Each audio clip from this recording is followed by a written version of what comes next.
ஓம் ஸ்ரீகாந்தத்ருஹிணோபமன்யுதபனஸ்கந்தேந்திரநந்த்யாதயः பிராச்சீனோ குரவோऽपि यस्य கருணாலேशात् गता गौरवं तं सर्वादिगुरुं मनोज्ञवपुषं मन्दस्मितालङ्कृतं चिन्मुद्राङ्कितमुद्रपाणिनलिनं चित्ते शिवं कुर्महे नमस्सतसे नमस्सतसस्पतये நமசகீனாம் புரோகானாம் சக்ஷுஷே நமோதிவே நம பிருதிவே நமஹ. கேஎஸ்வி பாடசாலையின் தினம் ஒரு தேவதையின் மூலம் உங்களை காண்பதில் பெருமகிழ்ச்சி அடைகிறோம். இன்றைய தினம் நாம் சிந்திக்க இருக்கும் தேவதை கோ அப்படின்னா பசுமாடுன்னு அர்த்தம். இந்த பசுமாட்டை வணங்குற பழக்கம், அதாவது இப்போ நம்ம சிந்திக்கிறதெல்லாம் பார்த்திங்கன்னா, நாகரீகங்களெல்லாம் துவங்குவதற்கு முன்னால் ஆதி காலம், கற்காலம்னு சொல்லுவாங்க. அந்த வரலாறு அதை கற்காலம் என்று சொல்லுகிறது. கல்லையே ஆயுதமாக பயன்படுத்தின காலம். அந்த காலத்தில் கூட சில இடங்களில் அப்படியே கூட்டாக சேர்ந்து வாழ்ந்திருக்காங்க. அப்படி வாழும்போது பார்த்திங்கன்னா, சில இடங்களில் தண்ணி இருக்காது,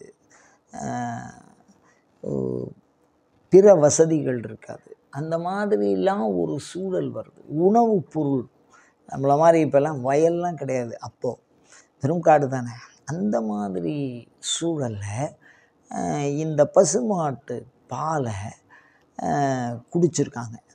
அப்படி குடிக்கிறது அவங்களுக்கு அது ஒரு மிகப்பெரிய உணவை தருவதாக இருக்கிறது. குறிப்பாக பெண்கள் நிறைய குழந்தைகளை பெற்றுருக்காங்க. அப்படி குழந்தைகள் பெற்றுருக்கும்போது அவங்களுக்கு உடல் தளர்வு, வெளியில் போய் அவங்களால உணவை தானாக சுயமாக எடுத்துக்க முடியாத ஒரு பண்பு. அப்போ அதை ஏதோ காரணமாக அந்த கொடியை பிடிச்சி இந்த பசுமாட்டை கட்டி அந்த தாய்க்கு தான் குழந்தைக்கு பால் தங்கிறதுக்கு அந்த பசுமாட்டோட பாலை குடிச்சிருக்காங்க. இந்த பசுமாட்டு பால் அவ்வளோது சிறப்பாக சொல்லப்பட்டிருக்கு. பழைய காலத்தில் மிகச்சிறந்த உணவாக அது இருந்திருக்கு. குழந்தைக்கும் அதை ஊற்றிருக்காங்க. ஏன்னா அடுத்தடுத்து சில குழந்தை பிறக்கும்போது இந்த மாதிரி பாலன சக்தியெலாம் இல்லை. நான் சொல்கிறது ஆரம்ப காலத்தில் சொல்கிறேன். அப்போ இந்த பசுமாட்டு பால் குழந்தைகளின் மிக அற்புதமான உணவாக ஒரு காலத்தில் இருந்திருக்கு. அதனால் இந்த பசுமாடை தாயாகவே சொல்லியிருக்காங்க.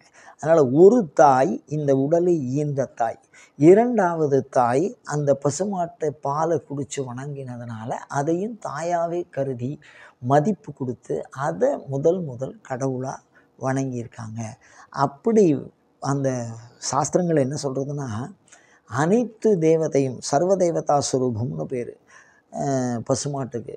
அதனுடைய 4 காலும் வேதம்னு சொல்கிறான், வாலில் ஆகமம் இருக்குங்கிறான், 33 கோடி தேவர்களும் அதுக்குள்ளே இருக்குதுன்னு பிற்காலத்தில் அது ஒரு மிகப்பெரிய விஷயமாக வணங்கப்படுறது.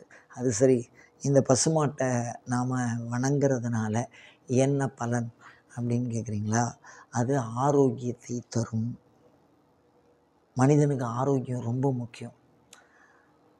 வியாதியற்ற வாழ்க்கையை தரும் அந்த பசுமாடு மூலயமா. பசுவுக்கு நீங்கள் யாவர்க்குமா ஒரு இன்னுரை, யாவர்க்குமா ஒரு பச்சிலை அப்படின்னு சொல்லும்போது பசுவுக்கு ஒரு கைப்பிடியாவது அருகம்புல் கொடுத்துட்டு சாப்பிட சொல்லியிருக்காங்க. சிவபூஜையில் நித்தியப்படியில் அதை சேர்த்துருக்காங்க. அப்படிப்பட்ட அந்த பசுவின் வடிவிலே யார் அம்பாளை வணங்குகிறார்களோ அவர்களுக்கு ஆரோக்கியம் பெருகும்.